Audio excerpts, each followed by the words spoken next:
चलते फिरते उठते बैठते जो 5 ज्ञानेंद्रियां हैं, मन उनको लेकर के भोगों की कल्पना करता रहता है। अगर ऐसा लग जाए, ऐसी मशीन लग जाए, ये दुकान बढ़ जाए, ये ऐसा हो जाए तो इसमें ज़्यादा संपत्ति आएगी, ज़्यादा संपत्ति आएगी, फिर इसकी फैक्ट्री खोल लेंगे, फिर ऐसा कर लेंगे, ये कल्पना। परसों हमने समोसा चटनी पाया था, अगर आज बने तो फिर बहुत स्वाद था, वैसे ही बनाओ। तृष्णा। अगर प्रभु की प्राप्ति की बात हो तो कहीं कोई भी किसी तरह की समस्या तुम्हें परास्त नहीं कर सकती। अगर आप शास्त्र सम्मत चलेंगे तो जितने लोकांतर के सुख हो आपके चरणों में लुटेंगे, जितनी सिद्धियां हो सब आपके सामने हाथ जोड़े खड़ी रहेंगी। ये भगवत मार्ग है, तुम्हें हमारी कसम है। हे शरणागतो, तुम्हें हमारी कसम है, हमारी इस बात पर विश्वास कर लो।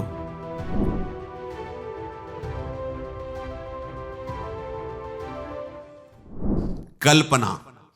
प्रायः सबके हृदय में विषयों की कल्पना होती रहती है।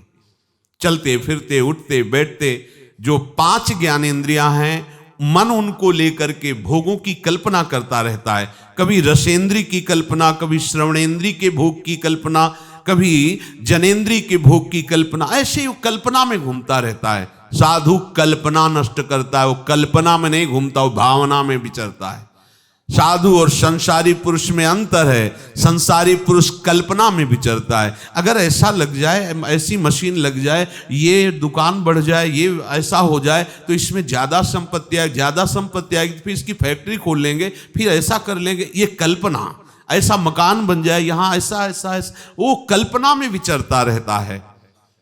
साधु भावना में विचरता है, कल्पना में नहीं। कल्पना होती है मायाकृत सृष्टि की, और भावना होती है शास्त्र सम्मानित जो सिद्धांत है उसके अनुसार आराध्य देव की। साधु भावोत्सवेन भजताम रस काम धेनुम। साधु भावना करता है, कल्पना नहीं करता।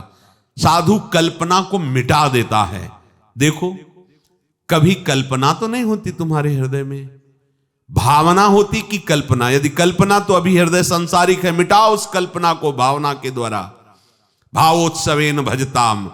कभी ऐसा होगा क्या, किसी लाडली लाल कृपा करके हमारे नेत्रों के सामने आएंगे और हमें पुकारेंगे और कहेंगे तू मेरा है, देख आज से मैं तुझे अपनी सेवा में रखती हूं।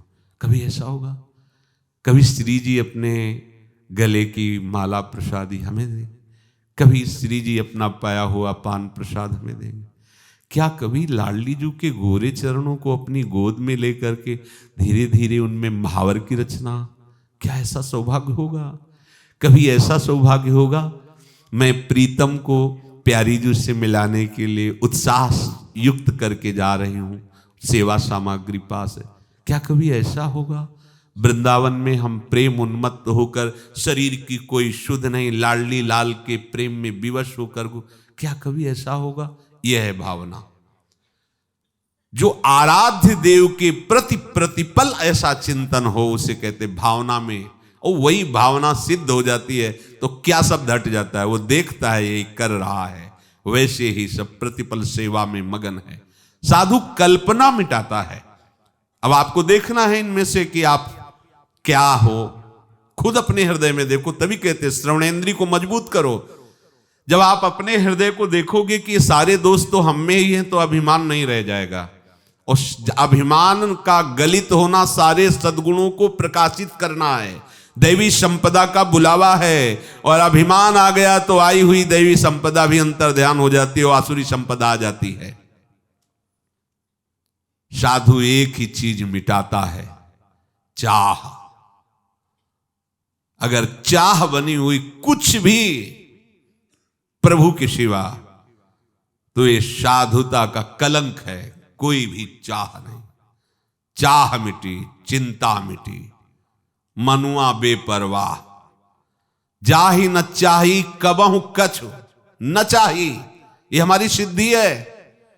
परमार्थ के पथिक की ये सिद्धि है, न चाही।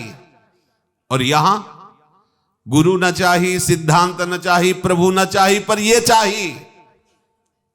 कैसे? कैसे परमार्थ के पति को, चाहे कोई भी हो, शास्त्र प्रमाणित तुम्हारा हृदय होना चाहिए। नहीं तो बनाओ, आए हो परमार्थ मार्ग में। परमार्थ का पथिक चाह मिटाता है, चाह। अगर कोई भी चाह प्रभु के सिवा है, परमार्थ के पथिक को आगे नहीं बढ़ने देगी। मान लीजिए बात। तृष्णा, भोगे हुए विषय को पुनः भोगने की इच्छा का नाम तृष्णा है। वो चाहे किसी भी इंद्री का विषय हो। परसों हमने समोसा चटनी पाया था, अगर आज बने तो फिर बहुत स्वाद था, वैसे ही बनाओ। तृष्णा, सुने हुए, देखे हुए, सूंघे हुए स्पर्श सुख, रसेंद्री सुख, कोई भी भोगे हुए विषय को पुनः भोगने की इच्छा का नाम तृष्णा है। सुनो इसे, मनन करो, इसे उतारो। जब तुम्हारे अंदर मांग हो तो देखो, तृष्णा की मांग तो नहीं है ये।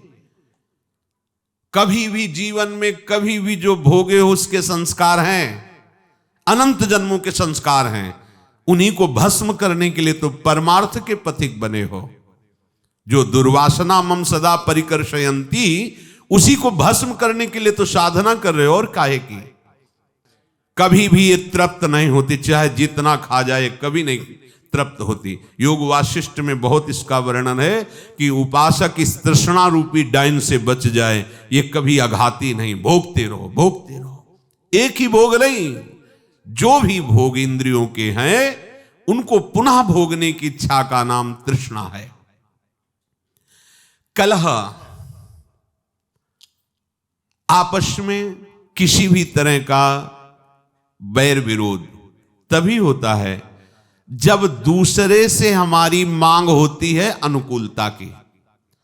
ये कलह शब्द वहीं प्रकट होता है जब सामने वाले से मांग होती है अनुकूलता की, और जब हम अपने कर्तव्य का पालन करते हुए उसके अनुकूल के रहने की बात करेंगे तो कलह शब्द है ही नहीं। धर्म से हमारा क्या कर्तव्य सामने वाले के प्रति, इसका पालन करोगे, कभी कलह नहीं हो सकती। कलह तभी होती है जब सामने वाले से अपनी अनुकूलता की मांग होती है, तभी कलह प्रकट हो जाती है। चाहे वो कोई घर का हो, पड़ोसी हो, देश का हो, विदेशी हो, कोई भी हो, तभी कलह होगी जब सामने वाले से अपनी अनुकूलता की मांग होगी। यदि अपने धर्म से अपने कर्तव्य का पालन सामने वाले के प्रति करें तो कभी कलह नहीं हो सकता, कहीं भी कलह नहीं हो सकता। साधु कलह को नष्ट करता है, साधु कलह युक्त नहीं होता, कलह का नाश करता है। लक्ष्य क्या है? केवल रसेंद्री की तृप्ति के लिए, केवल पांच भौतिक शरीर के आराम सुख के लिए ये मार्ग नहीं है। ये मार्ग तो इसी बात के मिटाने के लिए है, इसी बात के मिटाने के लिए। पर समझ कहां आती? समझ है ही नहीं। अगर प्रभु की प्राप्ति की बात हो तो कहीं कोई भी किसी तरह की समस्या तुम्हें परास्त नहीं कर सकती। प्रभु सामने है ही नहीं, तुम्हारे लक्ष्य में ही नहीं है, तभी तुमको ये विषय अनुकूलता दिखाई देती है, तभी तुमको ये संसार सत्य लग रहा है। भूल मत करो, बहुत बड़ी भूल है।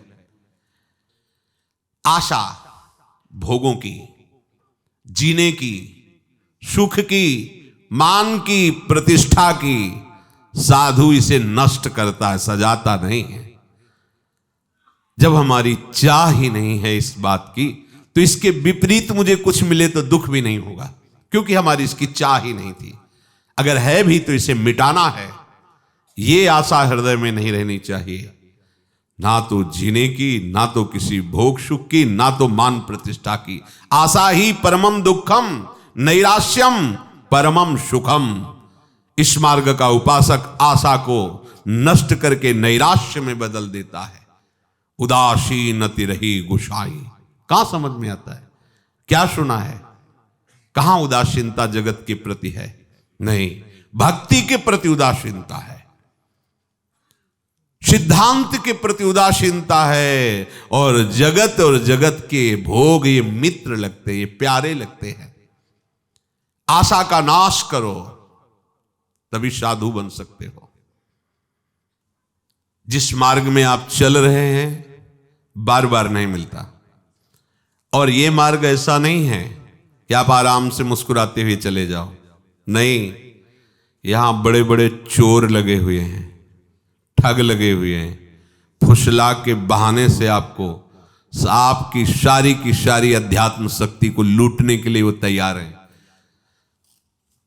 थोड़ी भी अपनी मान्यता और आग्रह आपको परमार्थ में नहीं चलने देगा। मान लो ये परमार्थ खिलवाड़ नहीं है, और बहुत सुंदर खिलवाड़ है। दोनों बातें, जिसने मनमानी आचरण छोड़ दिया, गुरु वचनों पर चलने लगा, उसके लिए खिलवाड़ है परम पद। और जो मनमानी चलता है वो कभी भी इस पर्वत को लांघ नहीं सकता। नाना प्रकार की वासनाओं का इतना बड़ा पर्वत है, आप लांघ तेति दुर्गम शैल विशाला नहीं पार कर सकते। और यदि कृपा पात्र बन गए तो मूकम करोति वाचालम पंगुम लंघयते गिरिम।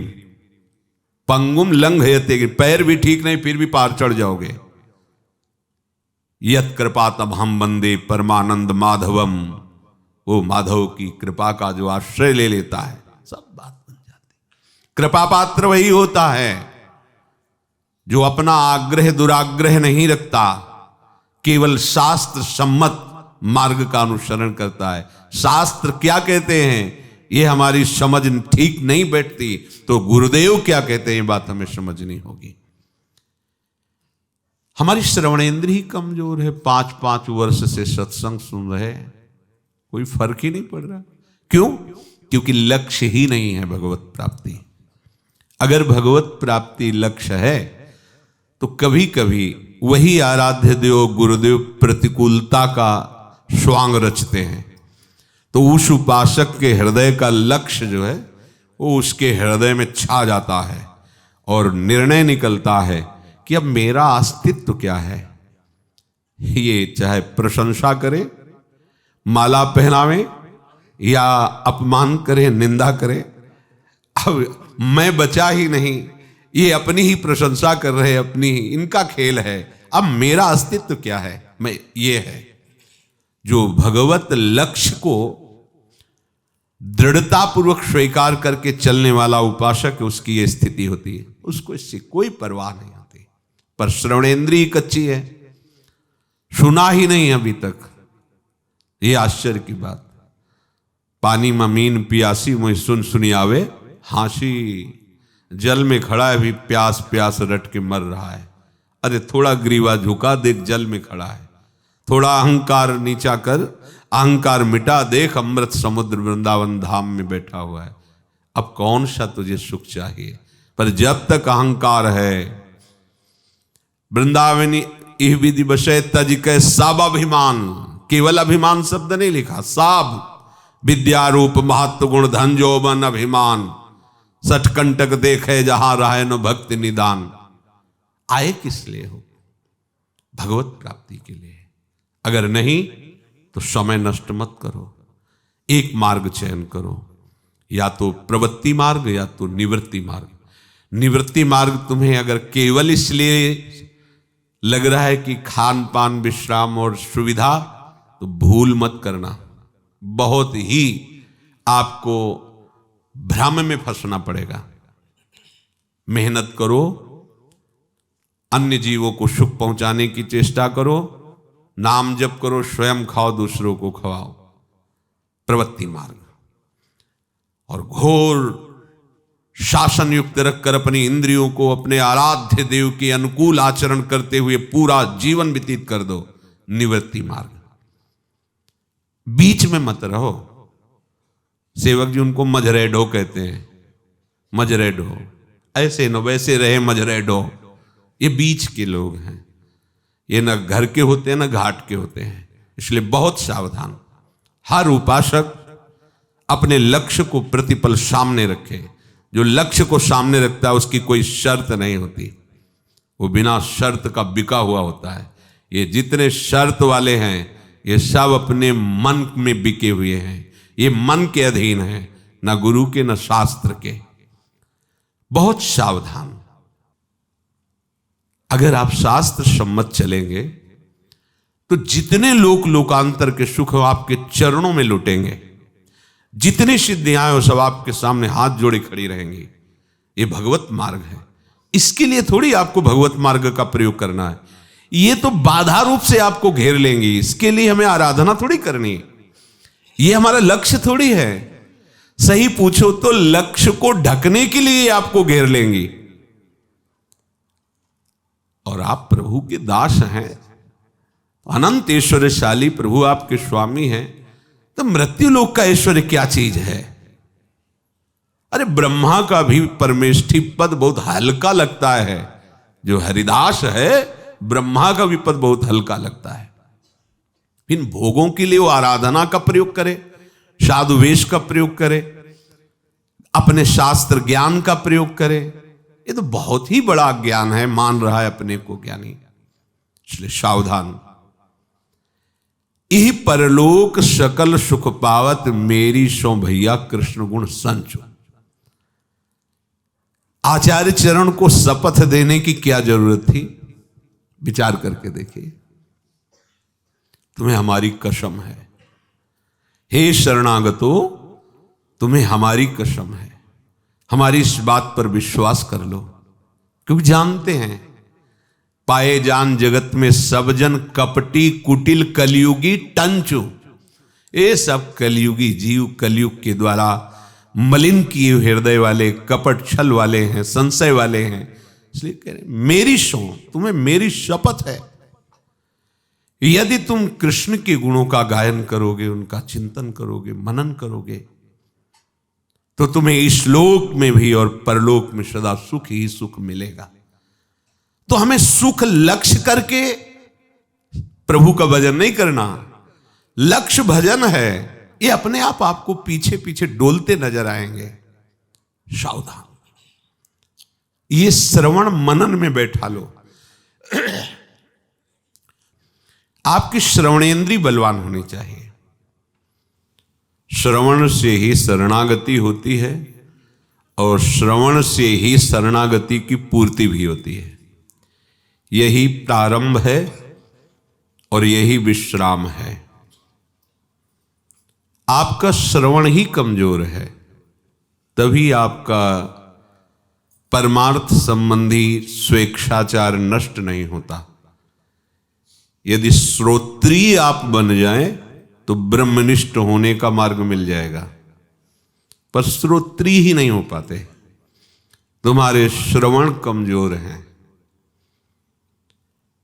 यदि श्रवण ऐसे हो जाए जिनके श्रवण समुद्र समाना, कथा तुम्हारी सुभग सरिनाना, और भरे ही निरंतर पर हो ही न पूरे। रात दिन भगवन नाम, भगवत चर्चा, भगवत चरित्र, भगवत सिद्धांत सुन रहे, पर श्रवणेंद्री कभी ये कि अब हो गया बस, अब क्या सुनना, ऐसा नहीं। समुद्र में जैसे कई नाम रूप वाली नदियां मिलती हैं जाकर, पर समुद्र अपनी मर्यादा में रहता है, कभी उफान नहीं करता। ऐसे प्रेमी की श्रवणेंद्री समुद्र है और ये भगवत चर्चा कई तरह की नदियां हैं। कभी प्रभु की रूप माधुरी की चर्चा, कभी गुण माधुरी की, कभी लीला माधुरी की, कभी ऐश्वर्य की, कभी महामहिम प्रताप की चर्चा, कभी सिद्धांत की चर्चा। ये विविध प्रकार की नदियां श्रवणेंद्री रूपी समुद्र में जाती हैं, पर उपासक को ऐसा नहीं होता कि ये बात तो बहुत बार सुन लिया, अब क्या। वो उपासक ही नहीं है। यदि आप सत्संग श्रवण करते हैं तो मुझे लगता है कि अपनी दिनचर्या से अलग कोई स्वाध्याय करने की जरूरत ही नहीं है। जैसे गाय खाती है घास और भूस, पर वो परिवर्तित करके महामहिम दुग्ध के रूप में तुम्हें देती है, ऐसे बड़ी कठिन तपस्या, बड़ी साधनाएं करके महापुरुषों ने शास्त्र का अनुभव किया और वो अमृत में दुग्ध तुम्हें श्रवणेंद्रिय से पान करा रहे हैं।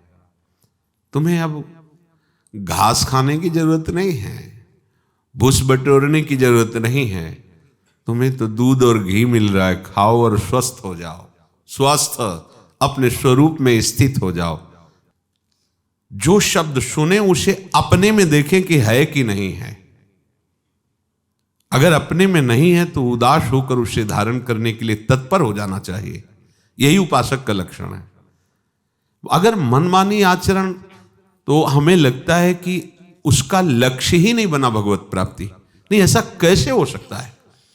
कोई भगवत प्राप्ति का लक्ष्य बना के फिर शास्त्र और सदगुरुदेव के विरुद्ध आचरण कैसे कर सकता है? कर ही नहीं सकता। उसका हृदय भयभीत हो जाएगा, उसको भारी अशांति हो जाएगी कि जीवन है किस लिए मेरा। पर जिन्होंने लक्ष्य बनाया है विषय, शरीर सुख आराम, और वेश बनाया है उस सुख और आराम के लिए, वो कभी शास्त्र सम्मत मार्ग में चल ही नहीं सकते।